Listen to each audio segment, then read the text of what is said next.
Now, when you are more familiar with the basic settings for your video, let's talk about the shot size and angle.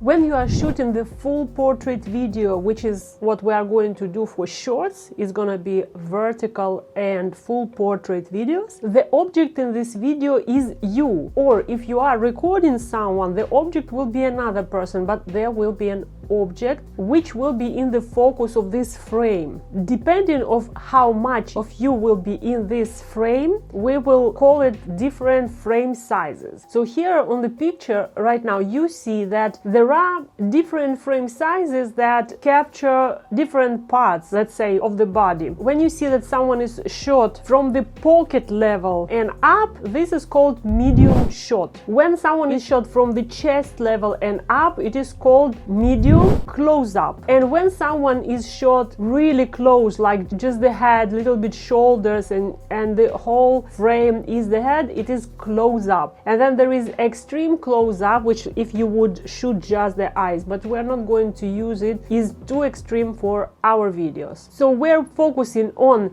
medium shot, medium close-up, and close-up, which have abbreviation which is easy to understand. Medium shot is MS, medium close-up is MCU, and then close-up is CU. So anywhere you see the signs like this, it means that's about the shot size and how much of the object is in the frame. During the video recording, we will use the largest size of those three that we will work with is the medium shot, but we will be editing during the editing process. We will change this size of the shot to the medium close-up or maybe to close-up so that our shot size changes. So this is done for different reasons. Most of the cases it is to retain the dynamics in the frame so that the video doesn't look boring, and also it makes a different impact. For example, for educational video, for video where you want to share information, the good size of the shot is the medium shot. But when you want to draw someone's attention to your words, you would use the close-up. So once the shot is become very close, it's like you have leaned towards someone to say something important. So anytime the shot grows and becomes closer, it attracts more attention, it becomes more interesting, but you cannot use it all the time, and we will talk about this in the section of editing video. For now, what I need you to understand is that there are three shot sizes that we are going to work with. You need to remember them, and then another thing you need to remember is the shot angle.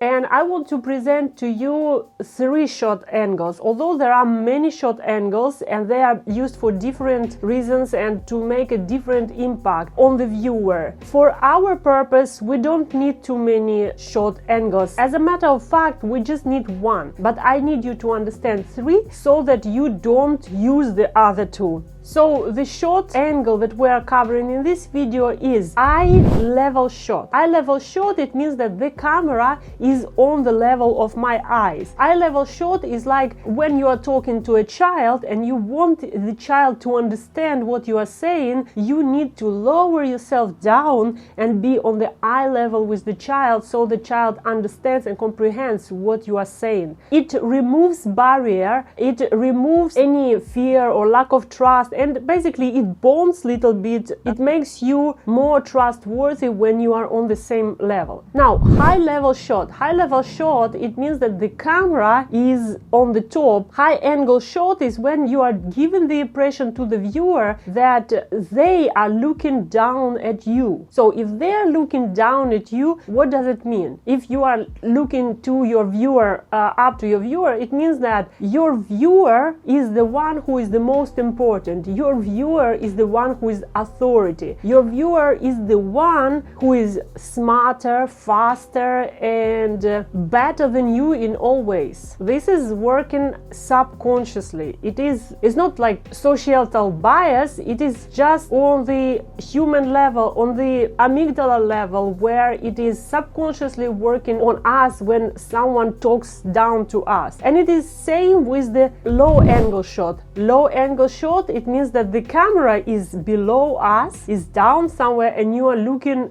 at your viewer. So when there will be a viewer looking into your video, they will see that you are looking down to them, and then the impact is the opposite. The viewer will feel like you are the most smart and the most knowing everything, but remember that it also gives you subconscious fear or maybe resistance towards you because you are coming with too much authority. So we don't want to use the high level shot and low level shot, or right to say high angle shot and low angle shot. We need to have the shot done on the eye level. And so let's remember this, because we are going to work with this during the recording process. See you in the next video.